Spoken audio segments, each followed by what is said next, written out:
Today we're going to be making doubles. Doubles is a popular handheld style dish comprised of 2 fried flatbreads or baras with curried chickpeas in the middle. It's usually served with various chutneys and kuchelas made from the many fruits we have here in TNT. It's commonly served and consumed as a breakfast meal, but people also eat it as a snack, lunch, dinner, or late night meal. We want to thank our friends at Axion for making this episode possible. More on that later. Right, so to start, we have some sifted flour. Sifting eliminates the lumps in the flour and gives you a much more consistent product. To this, I'm going to be adding brown sugar, baking powder, yeast, turmeric powder, or what we call saffron powder here in TNT, not sure why, and regular table salt. I prefer brown sugar to white as the white goes through a bleaching process which also removes most of its natural flavor characteristics. So you want to make sure and give this a good mix. Ensure all the other ingredients are well and evenly incorporated into your flour. Next, I'm adding lukewarm water in the middle, just making a little well in the middle. Add about half and start to mix in the dry ingredients. So what I'm going to do here, I'm going to hydrate my flour mixture a little at a time. As soon as I hydrate a little bit, I'll just pull it to one side of the bowl and continue to hydrate the rest of my flour mixture. This helps to ensure that I don't put too much water, and it'll also tell me if I need to add a little more water. Just going to continue to hydrate my flour here. So one thing I realized when testing this recipe is that you cannot overmix this dough. The bara must maintain its soft, light, pillowy consistency while still maintaining its structure. So I'm going to continue to bring everything together, ensuring not to overmix it. Now the end product here is going to look very rough. You're not looking for a smooth, round ball of dough. You want it to be, it's going to be a little rough because as I said before, you do not want to overmix this. Right, so you see my ball of dough has come together. Still looks very rough, but it's not overhydrated, it's not too dry, just where I want it. So what you want to do now is you just want to take about a tablespoon of vegetable oil and just coat your dough. This will prevent the dough from developing any dry scab, as well as prevent it from sticking to your bowl.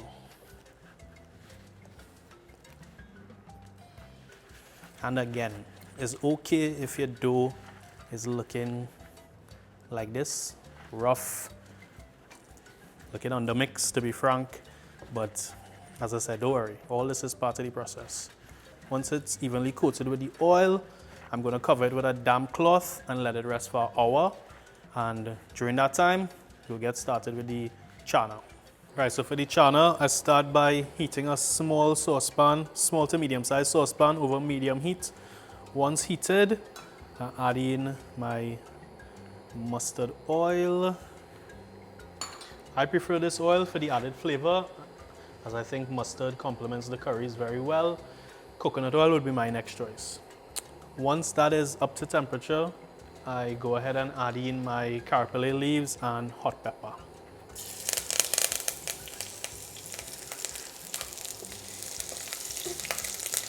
Next, I'm adding my whole Geera seeds, curry powder, and Fenugreek seeds or Methi seeds. You want to let this cook for about 2 to 3 minutes. Next goes in my garlic. You never want to add garlic too early, as it burns very quickly and turns bitter in taste. Right, once my garlic starts to turn in color, that's my cue to add my channa and split peas. Both the channa and split peas were soaked overnight, where it doubled in size.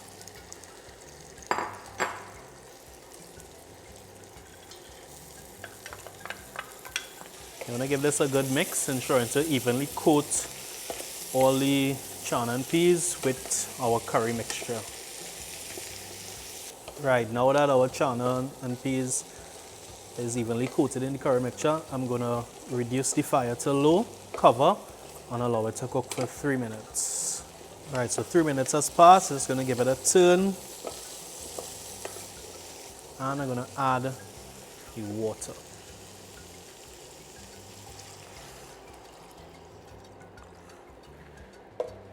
Give it a stir to get everything mixed up. Then I'm gonna raise the heat back up to medium and cover and bring it to a boil, and then lower it, bring it down to a simmer, and allow it to cook for about 30 minutes to an hour. Right, so we're checking the Channa here after 30 minutes. Now again, we're cooking it low and slow. You definitely don't want to rush the Channa. You know, let it take its time and naturally break down. I love it when the Channa just melts in your mouth. A lot of recipes tell you to mash some of the Channa using the back of your spoon. Well, I'm willing to bet that no double vendor does that, so I'm not going to do that. To me, the trick is low and slow. Allow the Channa to naturally break down, naturally soften. But of course, if you prefer that method of mashing it, feel free. So I'm going to let it cook for another 30 minutes before checking it again. Right, so we're ready with our bara. I'm just going to uncover it to show you. It's doubled in size and ready to go.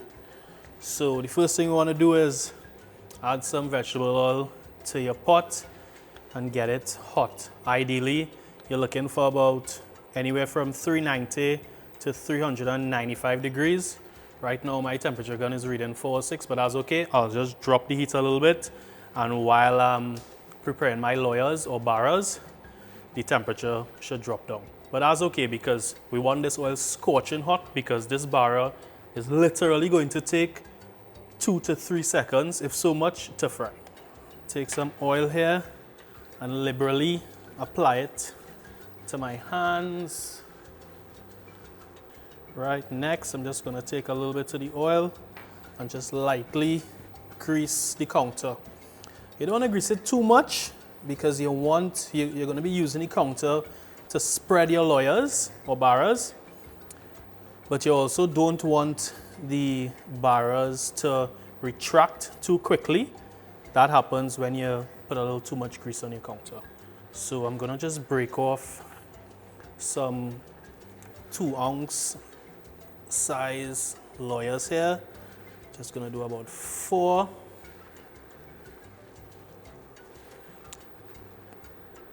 Pull this bowl to the side so you can see. Right, so then I'm going to take my lawyers and spread it. So you see it's holding on nice to the counter, so that tells me the counter isn't overly greased. Now again, don't be too scared to spread it. If it's your first time and you get 1 or 2 holes, that's perfectly fine. Once you spread it nice and big like this, as thin as possible, without creating any holes, you want to add it directly to your hot oil. And what you're going to be doing here, you're going to be frying this for literally 2 seconds on either side. Flip, and that's it. I'm going to do it one more time. Take my lawyer, spread it out as thin as possible. Trying, of course, not to get any holes. You see I got a little hole here, but that's okay. No worries. Spread in, lift it up, into the oil. Flip. That's it. Going again.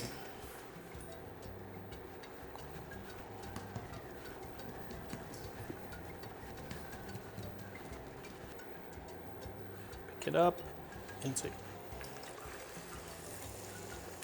Just count 2 seconds. 1 Mississippi, 2 Mississippi. That's it.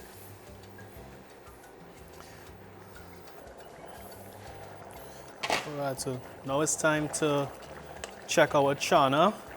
I'm gonna add in the shadow beni, which helps to add flavor and also adds to the aroma of the channa. And I'm going to be adding some salt and black pepper.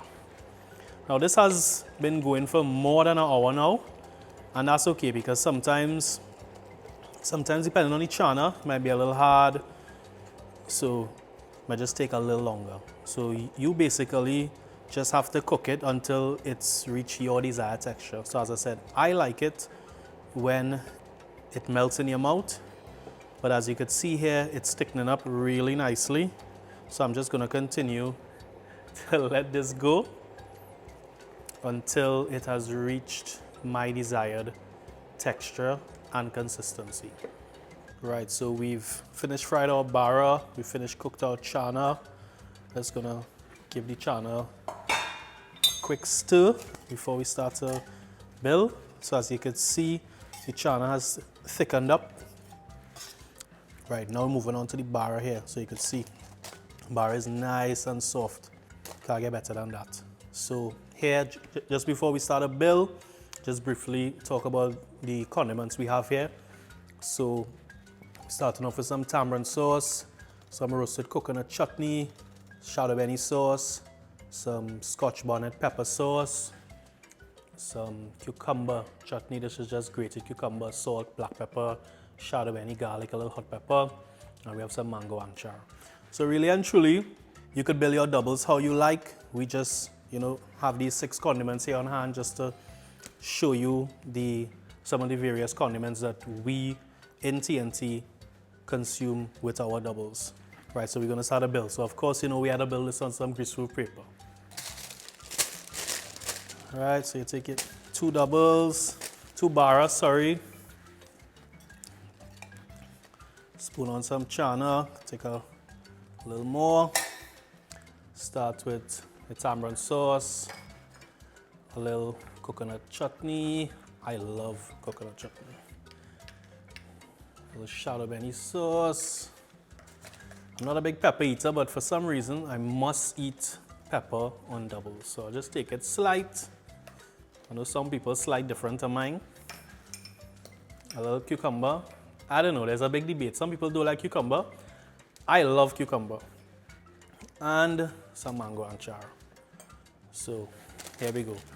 This is my doubles. Now of course, you could build this how you want. Please let us know in the comments what type of condiments do you put on your doubles.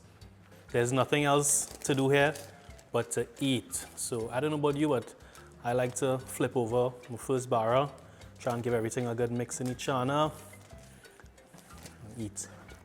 Have you ever wondered what we use to clean our wares when filming? If you've made doubles before, you know it can be a greasy process. Axion provides a deep and effective formula that removes grease stuck on your pots and pans. Now, with more antibacterial power, Axion Antibacterial eliminates 99.9% of bacteria on your dishes.